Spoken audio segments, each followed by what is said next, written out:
Hello students and all my dear viewers, you are welcome today in Mishra Sir classes of History class 10.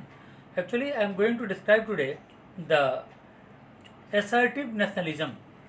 Before this, we have already made the video on early nationalist and today is assertive nationalist, means extremist और आगे का video था moderates को लेकर। तो ज़रा इसका पहले हम लोग हिस्ट्री देख लें कि कांग्रेस की जो स्थापना हुई 1885 में, वहाँ से लेकर 1905 तक कांग्रेस में मॉडरेट का बोलबाला रहा, जिसके बारे में हम लोग पढ़ चुके हैं। और 1905 आते आते में कांग्रेस के जितने भी मेंबर्स थे उनमें से एक अलग ग्रुप बन गया और उन ग्रुप के बनने का मेन कारण था इकोनॉमिक एक्सप्लॉयटेशन। जिस तरह से अंग्रेज यानी देश को इकोनॉमिकली एक तरह से ड्रेंड कर रहा था, जिस तरह से इंडिया का जो गोल्ड रिजर्व था वो ट्रांसफ़र करके इंग्लैंड ले जाया जा रहा था, जिस तरह से यहाँ का वेल्थ ड्रेंड होकर इंग्लैंड ले जाया जा रहा था, जिस तरह से फार्मर्स को कैश क्रॉप ग्रो करने के लिए मजबूर किया जा रहा था, पर्टिकुलर क्रॉप जैसे इंडिगो वगैरह, तो इन सब के कारण जो असंतोष की भावना थी वो जनता में तो फैल ही रही थी, साथ में कांग्रेस के कुछ लीडर्स थे उनके बीच में भी इस तरह की भावना डेवलप हो रही थी। इसी बीच यानी इंडिया के इन लीडर्स को यानी कांग्रेस के अंदर ही जो दूसरा ग्रुप जिसकी बात हम कर रहे हैं, तो उनको अफ्रीका में होने वाले यानी ब्रिटिश के खिलाफ जो संघर्ष था उसका पता चला। इसके अलावा इंडियंस ने ये भी सुना कि किस तरह से यानी जापान ने रसिया को हराया है, आज़ाद हुआ है। तो इस तरह से ये सब जो चीज़ था, ये सब फैक्टर्स काम कर रहे हैं। इसके अलावा लॉर्ड कर्जन ने जिस तरह से वहाँ पर यानी कॉरपोरेशन में, कोलकाता कॉरपोरेशन में number of members, elected members घटा दिया था। इसके अलावा पार्टीशन ऑफ बंगाल उसी टाइम में हो गया, जिसके कारण भी असंतोष की भावना हुई। तो ये सब जो कारण था जिसके कारण कांग्रेस में एक नया ग्रुप फॉर्म हुआ, इन सब असंतोष के कारण। और ये ग्रुप पूरी तरह से पहले वाले ग्रुप यानी मॉडरेट से अलग था।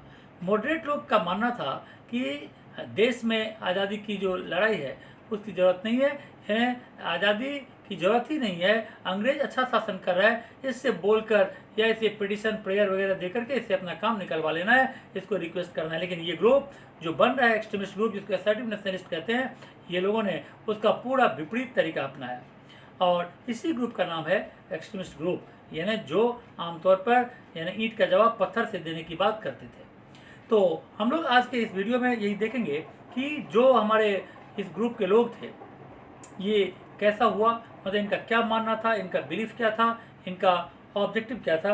और हमारा सिलेबस जो है वो यहीं से स्टार्ट ही है कि एक्चुअली कांग्रेस का के एक्सट्रीमिस्ट के जो लोग थे यानी उसका बिलीफ क्या था, ऑब्जेक्टिव क्या था, इनका क्या मेथड था। इसके अलावा बाकी जो तीन नेशनलिस्ट हैं उनके बारे में पढ़ना है।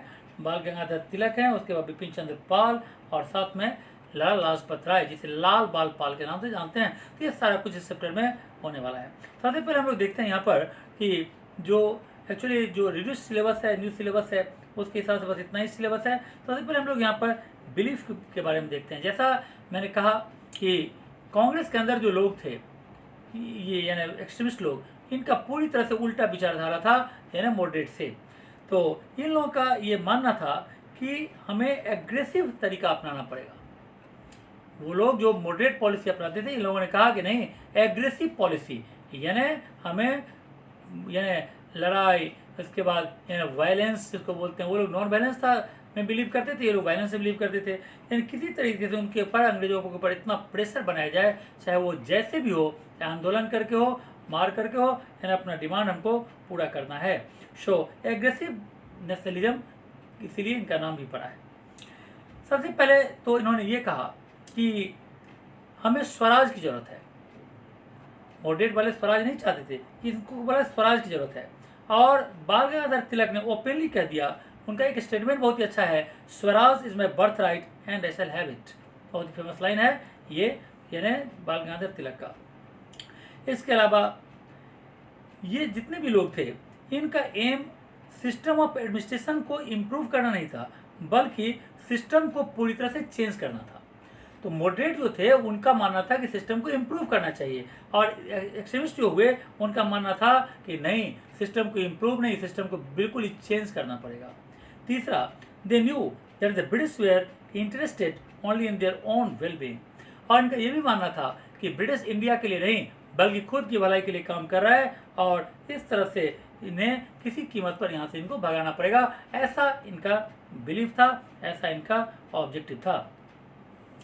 तो इस बिलीफ को लेकर हमने देखा यहाँ पर खासतौर पर 3-4 चीज़, यानी स्वराज का डिमांड कर देना, सिस्टम को पूरी तरह से चेंज करना, और तीसरा कि अंग्रेज जो सिर्फ अपने लिए काम कर रहा है इसीलिए अंग्रेज को यहाँ से छोड़कर भगाना, ये इसका मेन ऑब्जेक्टिव था।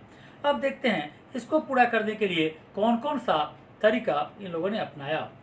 तो सबसे पहला तरीका जो इनका मेथड्स है, तो इनका ये मानना था कि स्वदेशी एंड बाइकॉट, सबसे पहला तरीका इनका था स्वदेशी एंड बाइकॉट, यानी अपने देश का सामान यूज करना और विदेशी सामानों का बहिष्कार करना, ये इनका पहला मेथड था इसमें।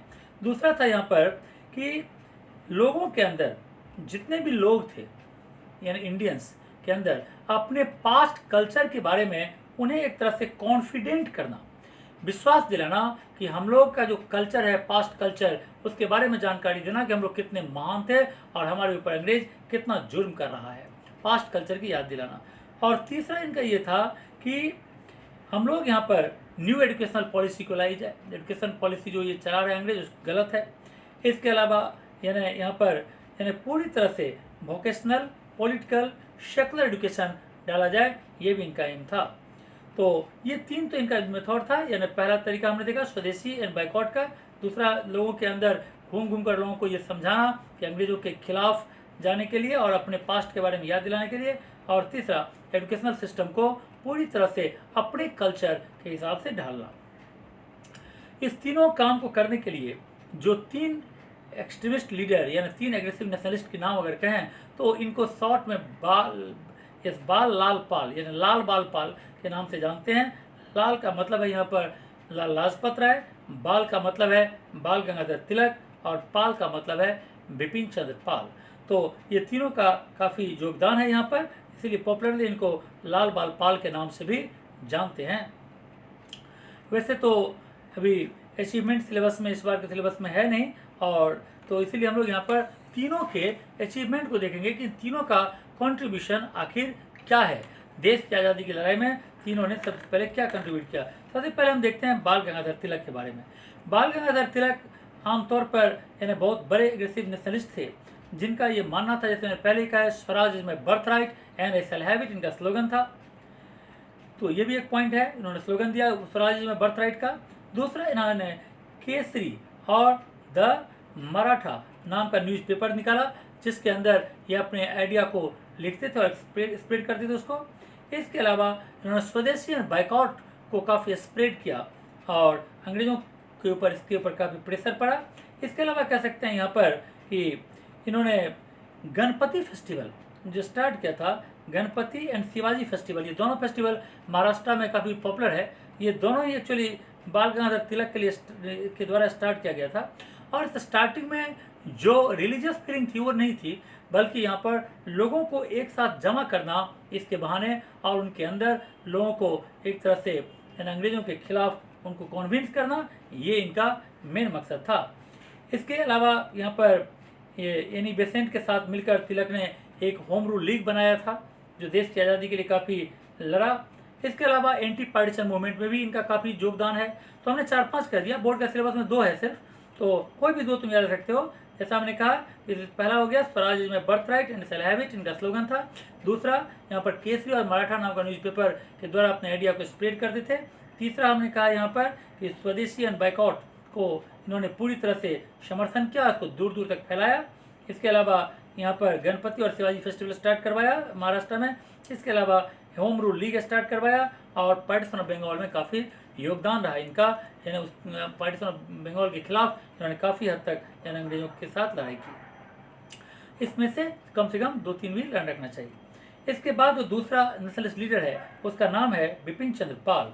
बिपिन चंद्र पाल भी बहुत बड़े एग्रेसिव नेशनलिस्ट थे और ये बहुत अच्छे ओरेटर भी थे, यानी वक्ता, बहुत अच्छे वक्ता थे और इनका भी पहला कंट्रीब्यूशन है स्वदेशी एंड बैकआउट मूवमेंट को इन्होंने काफ़ी स्प्रेड किया। दूसरा कह सकते हैं कि इन्होंने बहुत हद तक स्वराज के लिए भी काम किया और इसके अलावा इनका ये मानना था कि नेशनल एजुकेशन को काफ़ी बढ़ाया जाना चाहिए। नेशनल एजुकेशन से लोगों के मन में यानी खासतौर पर इंडियन जो यूथ है वो यहाँ पर नेशनल एजुकेशन के माध्यम से स्वराज में योगदान देगा। इसके अलावा इन्होंने पॉवर्टी हटाने के लिए, गरीबी हटाने के लिए भी इन्होंने काम किया और ये सब इनका मेन कंट्रीब्यूशन है। इसके अलावा अगर हम तीसरा नेशनलिस्ट लीडर का नाम देखें तो लाला लाजपत राय बहुत ही फेमस थे ये और बहुत बड़े एग्रेसिव नेशनलिस्ट थे, बहुत बड़े स्कॉलर भी थे ये और बहुत बड़े एजुकेशनिस्ट थे। तो इनका अगर योगदान देखें तो सबसे पहला योगदान तो इनका एंटी पार्टीशन मूवमेंट को लेकर है, यानी बंगाल को जो पार्टीशन किया गया था, 2 भाग बांटा गया था, उसके खिलाफ इन्होंने बहुत जोर शोर से आवाज़ उठाई थी। दूसरा, इन्होंने स्वदेशी आंदोलन पर काफ़ी जोर दिया था। इसके अलावा ये नॉन कॉपरेशन रिजोल्यूशन भी इन्होंने अपने लीडरशिप में पास करवाया था और इसके अलावा इन्हें शेरे पंजाब के नाम से भी जाना जाता था। खासतौर पर इनकी जो मौत हुई वो लाला लाजपत राय की, वो शैमन कमीशन का अपोज करते करते लाहौर में इनको इतनी पिटाई की गई कि उसी में इनकी मौत हुई है। तो देश के लिए इन्होंने अपने जान दे दी। तो इस तरह से तीनों लीडर का हमें 3-3 कंट्रीब्यूशन कम से कम याद रखना चाहिए और मेथड्स याद रखना चाहिए, ऑब्जेक्टिव और बिलीफ याद रखना चाहिए। इतना ही इस चैप्टर का मेन सिलेबस है। तो इस तरह से मुझे लगता है कि पूरा इस चैप्टर को सुन लेने के बाद अच्छी तरह तुम्हें चैप्टर समझ में आ जाएगा। तो इसको कर लेने से हम लोग का हिस्ट्री का ये पार्ट खत्म होता है। So okay, thank you and God bless you.